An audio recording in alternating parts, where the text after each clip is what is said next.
Alors moi, je suis très heureux et très honoré qu'on m'ait demandé de m'exprimer à l'occasion du centenaire de la parution du livre de Hans Prinzhorn, Bildnerei der Geisteskranken, qui a été traduit en français par Expression de la folie dans une édition des années 80. Donc cet ouvrage, qui a paru donc en 1922, a été une véritable déflagration dans le monde intellectuel et artistique. Et Paul Klee, Max Ernst et beaucoup d'autres ont beaucoup fait pour diffuser à la fois les thèses et les illustrations nombreuses qui y figuraient, les planches, auprès d'une communauté d'artistes et d'intellectuels qui vivaient à ce moment-là à Paris. Donc,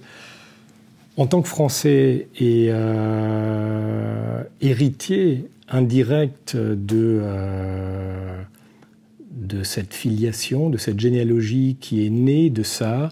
Dubuffet lui-même, les surréalistes et beaucoup d'autres se sont beaucoup nourris à la fois des propositions qu'y faisait Prinzhorn et de la manière dont Prinzhorn, à un moment donné,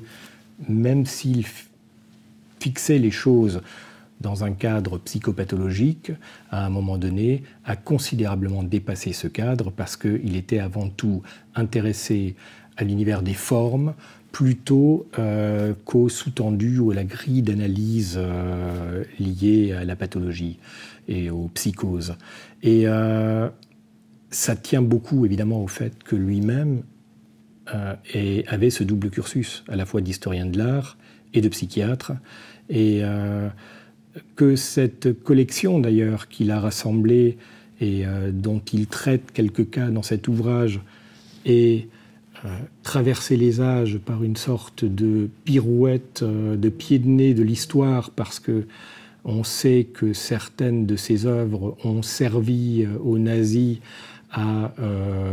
disqualifier les œuvres d'art moderne dans une exposition qui est tristement célèbre, qui a sillonné quelques villes allemandes en 1937, qui était l'art dégénéré, et que cette collection n'ait pas été détruite justement parce que probablement elle devait continuer à servir à des fins de propagande. On est assez heureux de savoir qu'elle continue à être conservée à Heidelberg, et j'espère simplement qu'elle soit montrée dans toute son ampleur dans les années qui viennent, dans des musées du monde entier, et que cet ouvrage et les artistes dont il est question continuent à connaître, un siècle après, enfin le sort qu'ils méritent d'avoir. Et c'est vrai que c'est difficile d'évoquer l'art brut sans croiser plusieurs regards. Pour ce qui me concerne, effectivement, j'ai été beaucoup nourri, bien sûr, de Prinzhorn, quelques autres, les surréalistes, je pourrais citer Breton, etc. Mais si je devais me dire que la vérité du champ que l'on explore et de ce qu'on cherche se situe quelque part à la croisée de trois regards, je dirais effectivement qu'il s'agit de Prinzhorn, Dubuffet et, en bout de course à la fin du siècle dernier, Harald Zeman, qui chacun à sa manière ont essayé de saisir quelle était l'essence même de l'art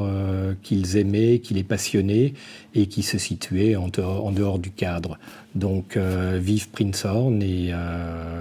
on lui souhaite un bon centenaire à son livre, à ses idées et à ses artistes.